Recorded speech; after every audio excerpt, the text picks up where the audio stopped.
Well, I was very thrilled getting the news. My wife and family were also very thrilled when I gave them the news. When you start your training? I'm supposed to report early in May to begin the training down in Houston. Being an astronaut is certainly a different occupation. Why did you apply for this?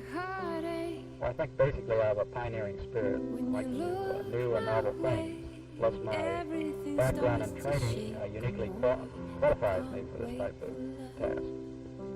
As I understand, you're going to be in Project Apollo. This means the moon, of course. What are the chances that you may be going to the moon? Well, as you know, there were 19 selected in this last selection process, which brings the total number to 50. And probably a good percentage of those 50 will be also qualified at the time. They picked the crew for the first Apollo trip to the moon. That gives you some idea what my chances might be. I like the idea of going to the moon. That's why I volunteered for the program. I want to go.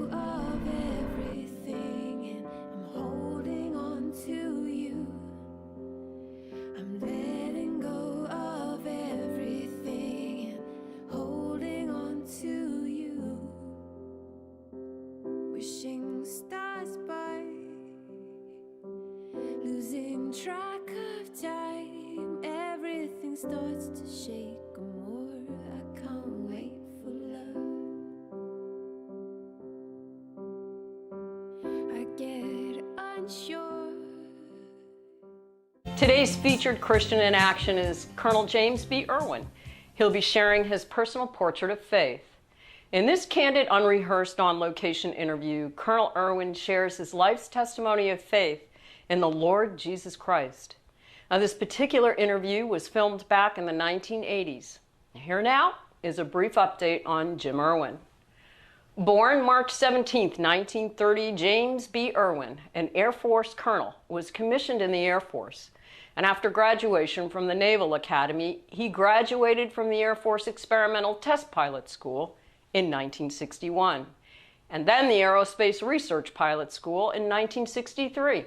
Irwin served with the F-12 Test Force at Edwards Air Force Base, California, and with the AIM-47 project at Wright-Patterson Air Force Base in Ohio. Colonel Irwin was one of the 19 astronauts selected by NASA in April 1966.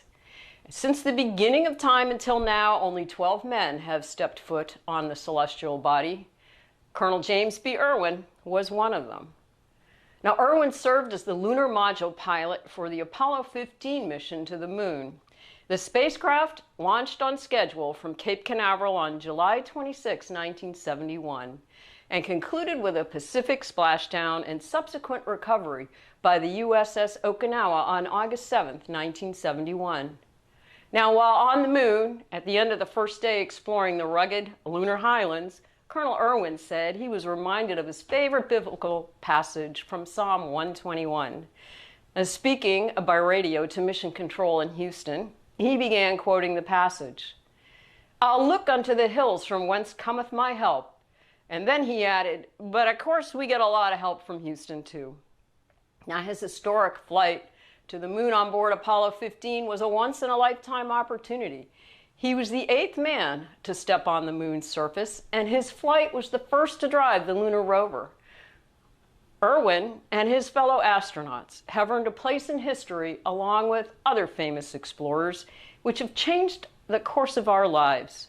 Mr. Irwin often spoke of the lunar mission as an epiphany, saying, "I felt this power of God as I'd never felt it before."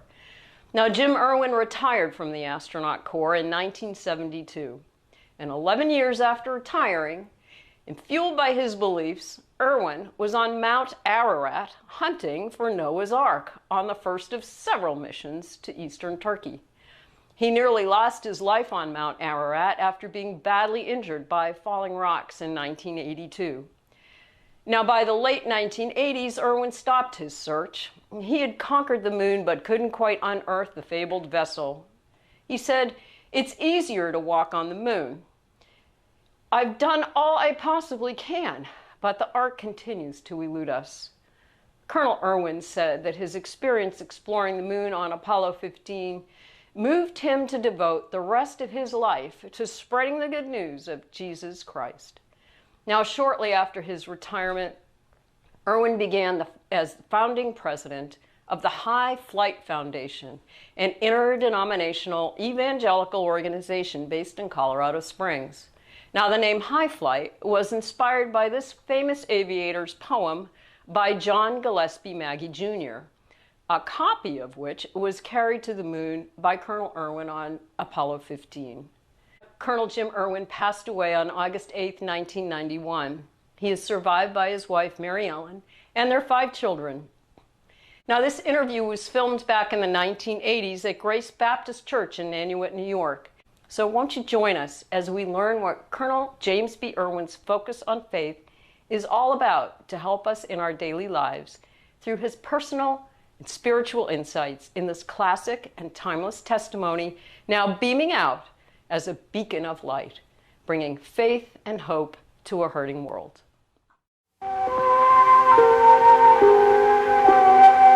The journey of Apollo 15 had begun 4 days earlier, July 26, 1971. The crew, Dave Scott, spacecraft commander and veteran of Gemini 8 and Apollo 9. Jim Irwin, Lunar Module pilot, who would explore Hadley Rill and the Apennine Front with Scott. Al Wharton, Command Module pilot, who would remain in lunar orbit operating an extensive array of cameras and experiments and making observations which, when coupled with the surface work of Scott and Irwin, would give the most comprehensive picture of the moon's structure and history ever achieved. We have complete clearance to launch. We are go.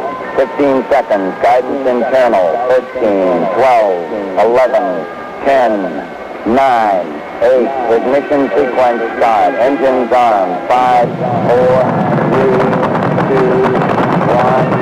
All engines running. Launch commit. Liftoff. We have liftoff at 9:34 a.m. Eastern Daylight Time. The tower is clear. And we have a roll program. Roger. Precisely on schedule, 9:34 a.m., Apollo 15 lifted from the pad on its way to the moon. And we have a 50 program. Roger. Roger. With the exception of a few minor problems, the trip out would be uneventful.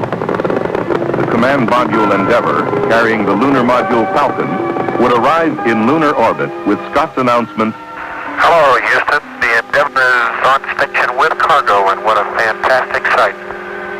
Oh, this is really profound. I'll tell you, this is absolutely mind-boggling up here." Gentlemen, I can well imagine that a foreign planet must be a weird thing to see. We're indeed delighted to welcome Colonel Jim Irwin to Focus on Faith. Welcome, Jim Irwin, to Nanuet, New York, before our camera. Thank you very much, Gordon. Colonel Jim Irwin, how would you describe in layman's language what a liftoff is really like? Well, liftoff is undoubtedly the most exciting ride any person could ever go on. One reason for that is the anticipation. You know, you're lying there for several hours wondering and waiting, of course, wondering whether, you know, everything's going to work all right. And then all of a sudden it's upon you. There's that thrill, that excitement, that joy, that supreme exultation, really, to know that you're finally leaving the Earth. It must be a terrific experience. Now, airline pilots, as I've conversed with them over the nation, they're constantly alert for mid-air collisions. Were you ever worried, Colonel Jim Irwin, of colliding possibly with space garbage or meteors, for example? Well, there was a concern about other objects traveling through space, not necessarily space garbage, because most of that is tracked by, you know, radar and telescopes. But as far as stray objects, you know, other meteorites, there's always that risk. Well, could the Apollo spacecraft withstand a meteor strike? Well, it could. The big problem is, you know, where does it strike? How large is the hole created, if there is a hole created? What the leak rate is. Of course, hopefully when it strikes, we would be in a spacesuit, because that gives us a great deal of protection. Colonel Jim Irwin, what about those moon rocks you brought back to this Earth? We've heard so many different stories about them. And I understand you have a sample with you here today. I do. I have a replica of the Genesis rock that we found up there at Hadley Base. This is an exact replica of the oldest rock that's been found in the universe. And it was already named Genesis by the time we brought it back to the Earth, but it's a rock that's been age-dated at something over 4 billion years old. 4 billion years. Physical characteristics up there, Jim, on handling the rocks. There are different types. Could you describe that to us? Well, we had a great variety of rocks at our site. We had black rocks, of course, coal black, basaltic rocks. We had white rocks, well, white rock, this Genesis rock. We had green rocks. We had rocks that had crystals of all different colors. So we had a rather unique assortment of different types. I presume the geologists have made their analyses by now, and there's been some very definite strides in the scientific world of the geologists regarding moon rock. Is that so? Well, they've come up with some new theories. Of course, there's some more questions, too, because I think that's very typical, of man's advancement of knowledge, that always there are more and more questions to be answered. Now, preparing for this interview, Colonel Jim Irwin, I had the privilege of reading your new book, To Rule the Night, and I was thrilled to read that book. In fact, I have a copy here with me, and I want the TV audience out there to get a close look at Colonel Jim Irwin's brand new book, To Rule the Night, published by Holman Company. In fact, Colonel Irwin has told me before going on camera that he and his organization, High Flight Foundation in Colorado Springs, Colorado, will gladly send you a copy of this with his personal autograph if you will just write your letter to us, Focus on Faith, and the address which follows this program. We'll be glad to forward your letter to Colonel Jim Irwin personally. Or else you can go out to your local bookstore and buy this, one of the bestsellers for sure coming up. I recommend this book very highly, Jim Irwin, not just because you're on camera, but I'm sure it'll be an inspiration to many hundreds of thousands of American young people especially. And we were personally thrilled in reading it. You've had your ups and downs for sure in life, haven't you, Jim? Well, I really have so many downs that, it's a miracle that I was ever able to make the trip into space. Well, there were tears and lumps in my throat a few times reading your book, Jim, and we commend it most highly to our TV audiences out there. Now, Jim, on the moon, you said in your book that you had some personal experiences that were very meaningful in your life relative to thinking on God. In a personal way, could you tell us about that? Well, that's true, because I felt his presence there. And some people question in their mind when I use those words, but I don't know any other words to properly describe the feeling, because it was just like someone else was there. There was answer to prayer, there was guidance as far as finding this very important rock, and then the inspiration, constant inspiration while we were there. Well, it's for certain that it's manifest in your life. Now, I've met you just maybe half an hour ago, and I can sense there's been a deep motivating force in your life, and certainly you believe this is God. And I know that you relate to America in a most unusual way, not just being one of our great astronauts and celebrities as such, but the thing that impresses us, especially to invite you to this program, is your focus on faith in God. In your book, you mentioned, Jim, that there was a personal commitment in your life concerning the faith of Jesus Christ. Could you tell us about that briefly? That's true. I made that personal commitment to Christ when I was a young man, 11 years old, during a church revival down in Florida, where we were living at that time. Do you remember exactly any experience relative to that? Well, I still remember the night, the occasion very vividly, and still refer to it as the most exciting moment in my life, even exceeding, the thrill of the liftoff of Apollo 15. That personal commitment you made as a young fellow to Jesus Christ, is that what you're talking about? That's right, that personal relationship with God through Christ. Now, would you recommend this commitment to young people of America today?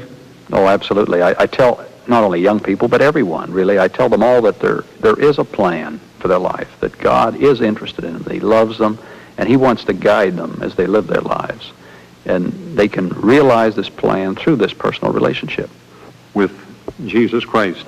Yes. Now, Jim, the title of your book, I understand, is taken from a Bible verse, Genesis 1:16. Therefore, I'm curious indeed to have our audience know out there, you must have thought much about the Bible, its relativity to science, the world all about us, the universes above us. In your own words, could you tell the young people, especially out there, how you feel about the Bible, reading it today and believing it? Well, I believe it's the most important book that anyone could read. And then, most importantly, if they'll only believe the words that are in that greatest book, then they themselves shall have a ticket for a very high flight, the highest flight. Of course, the title of the book, came from Genesis, because on the fourth day God created two great lights, the greater light to rule the day and the lesser light to rule the night. And I had a chance to visit that lesser light, the moon, but the book is really more than that. It talks about more than just the moon. It talks about the light of Jesus Christ that can come into anyone's life and illuminate their darkest hours. Jim, from that to this, do you have a family? Yes, of course I have a wife and 5 children. We just recently added another little boy to our group, a little boy that we found over in Vietnam. Together as a family, do you read the Bible?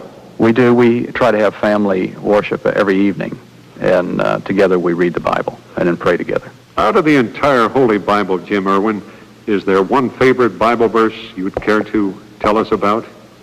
Well, the one that I tried to quote on the moon, of course, is one of my very favorites. I will lift up mine eyes unto the hills, from whence cometh my help. But I should continue that, my help cometh from the Lord. That's positive, Jim. That's very personal. And we want you to know it's been a thrill for us to have you here on Focus on Faith today, Colonel Jim Irwin. And we wish God's richest blessing upon your family, upon your new work as president of High Flight Foundation, traveling over the world, telling the good news of your faith in Jesus Christ. It's been a pleasure having you with us. Thank you very much, Gordon. I've enjoyed being with you this afternoon. I'll just pray for your work, for telemissions around the world, reaching other people, everyone really, for Christ. Thank you, Colonel Jim Irwin, for a positive focus on your faith in Jesus Christ.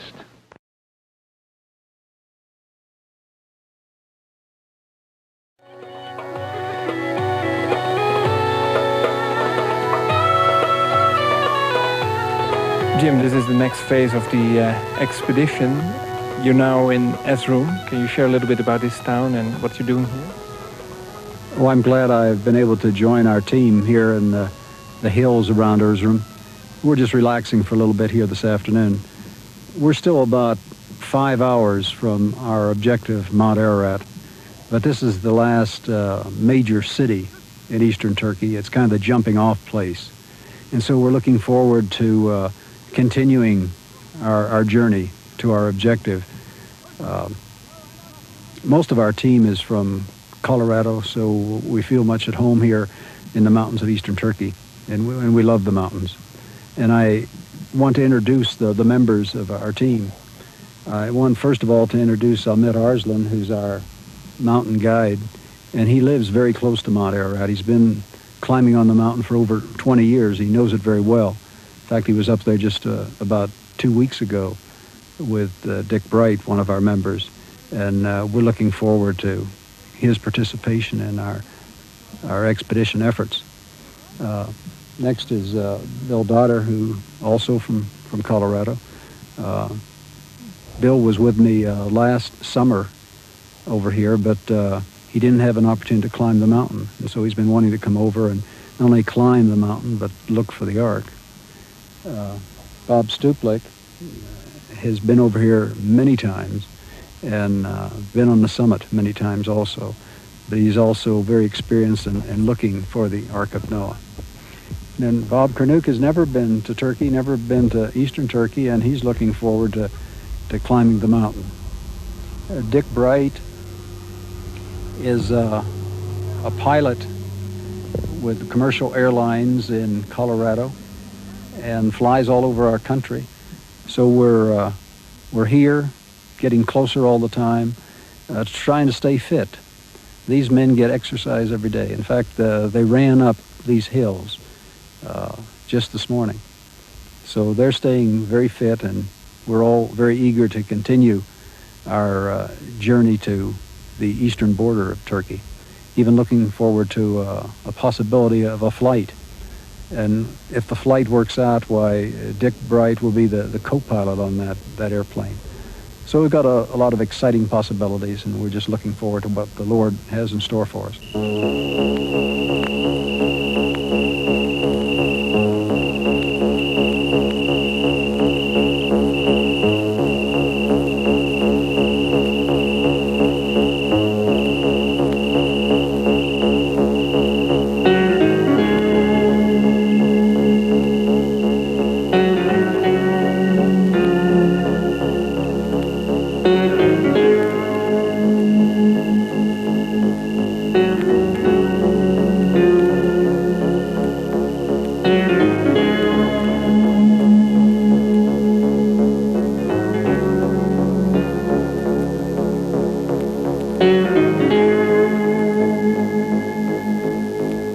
Finding the Ark would be a great discovery for all mankind, but our faith does not rest in finding the Ark or not. It rests in Jesus Christ, to prove that he was the unique Son of God by his miracles, his sinless life, and his resurrection.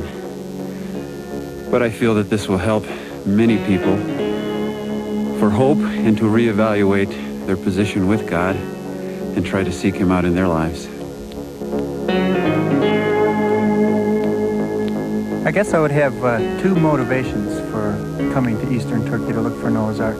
One is adventure. I've been here 8 times before, and it's always been an adventure. And I enjoy adventure. Living in Colorado, we climb a lot of mountains there, and I enjoy the adventuresome part of climbing itself. And Ararat contains a lot of adventure because of the ice and the snow and the altitude.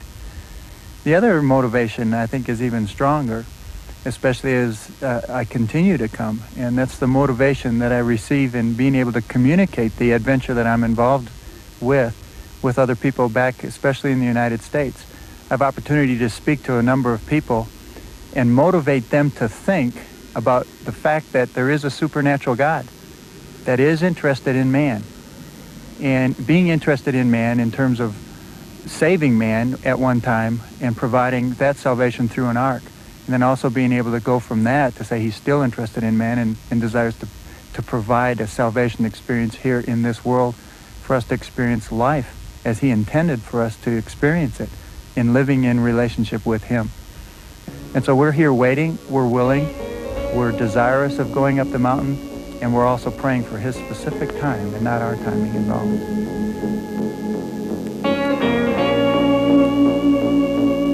My first visit was in 1982, and I had 12 people with me, including Mr. Earl Cummings, and we went up on the north side of the mountain, kind of the northwest side, and we investigated the Parrot Glacier where the Frenchman Ferdinand Navarre found wood and reported it was wood from Noah's Ark. And we went up on the ice cap, and some of our members went actually to the summit of the mountain. And so we did a lot of work on the ice cap and in that region. Then that's the summer that I had the accident, where I slipped and fell down the snowfield into the rocks below. And I can give you those details too if you're interested in those, but not now. And I was able to recover quickly from that incident, and about a month later we were back over there because someone had sighted something they thought was Noah's Ark along the east slope of the Ahura Gorge. So I took a few people, just a few, for a very short visit to investigate that. So I was really on the mountain twice in 82. And in 83, the following year, we had, first of all, we had the opportunity to rent a Turkish Army airplane, and we flew around the mountain many times. We took hundreds of photographs, and all very interesting as we flew around, and particularly over the gorge, the Ahura Gorge. And but we didn't sight anything that looked like Noah's Ark, but again, we were out a little far from the mountain. So we decided we should follow that with a ground search, and we did do a ground search. We found some interesting things, but never Never found any evidence of the Ark. And that year we were on the northeast side of the mountain, camping along the Ohora Gorge.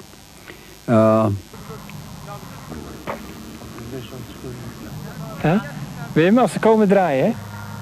Top. Grote problemen, Willem, iedere keer. Geloof ik nou de 6e keer dat het ons verboden is om te filmen? Hey. Ja.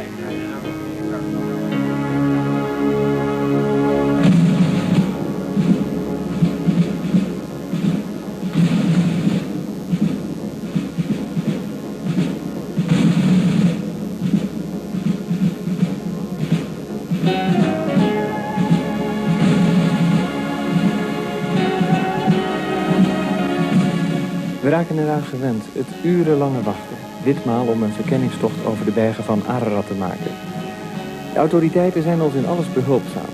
Maar in een gebied waar de noodtoestand heerst, waar opstandige Koerden aan de grens van Rusland en Iran de situatie gevaarlijk maken, ligt het allemaal niet zo eenvoudig. Toch staan we met Jim Irwin te popelen om deze historische vlucht te maken. Well, the use of an airplane makes it much more efficient, much quicker, much easier. Because Mount Ararat is a very big mountain, one of the largest mountains on the earth. And so we try to take advantage of the latest technology, latest means of observation. And that's why we're so happy that we have the use of this airplane for this time. Because in 1983, we just had the information that the Ark was located at the edge of the ice cap. But now we have more specific information that enables us to pinpoint a certain area. So we'll be circling over the area of interest and focusing in on that and taking more photographs of that particular area. So we think it'll be a very efficient operation.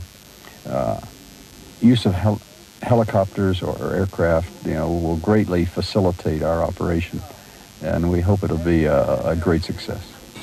No. Yeah. Doc? Dave? Okay.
start. 14-3.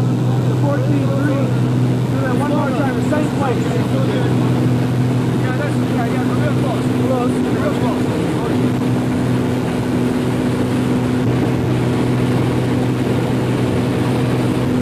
Very close, I'm gonna look right down there.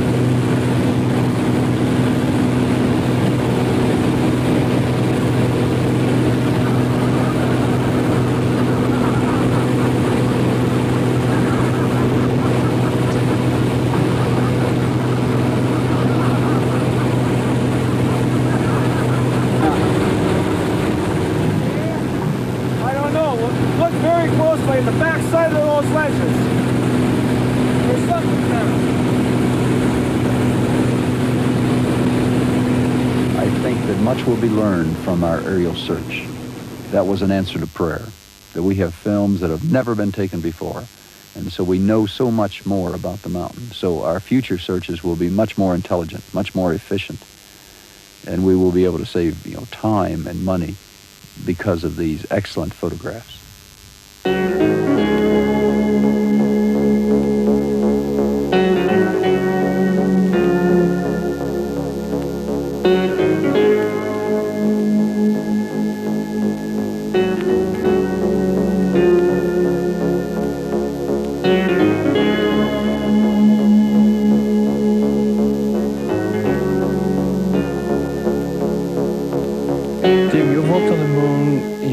Here in East Turkey on Mount Ararat many times. What is your most important walk? Well, my most important walk is my walk with the Lord. Just as I tell people that Jesus walking on the earth is more important than man walking on the moon. And my most important walk is my walk with the Lord. That I just hope to serve him and to lead others to that peace, that mission that they can also have with the Lord.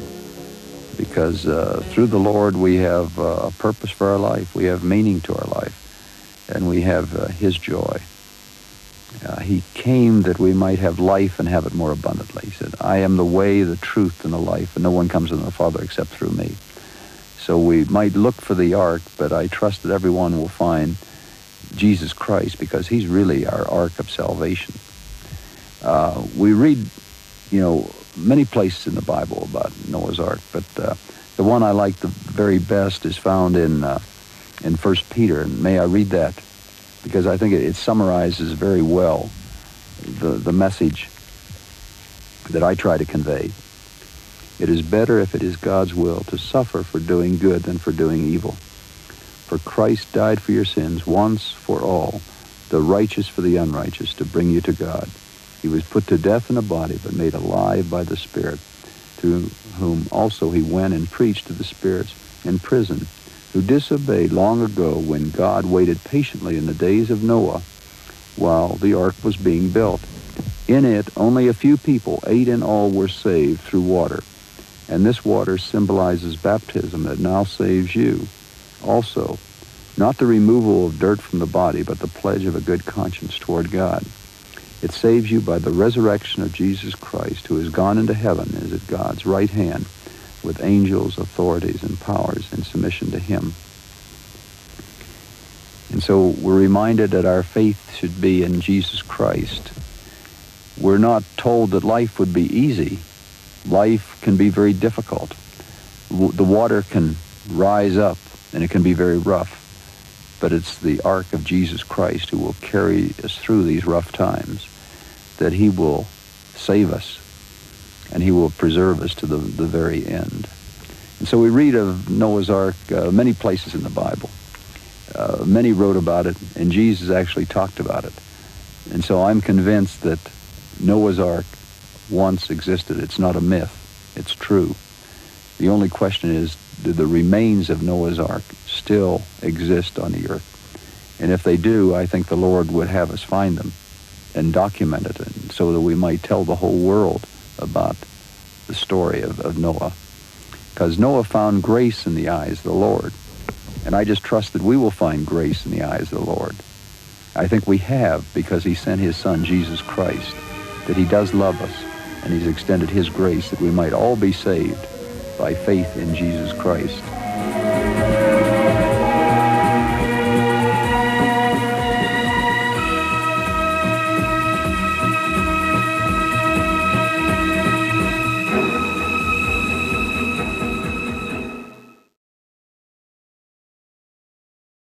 Jim, we copied both solar wind and penetrometer drum in the ETB.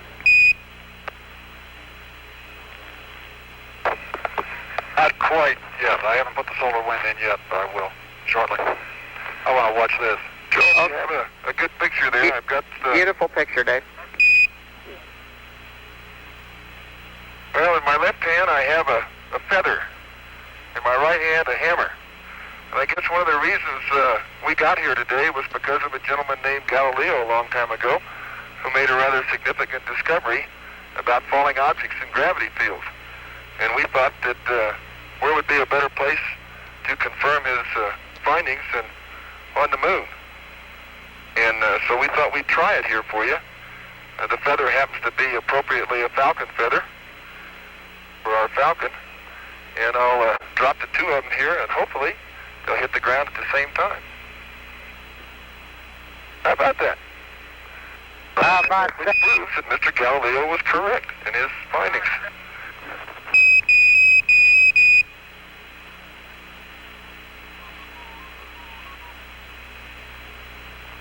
Superb.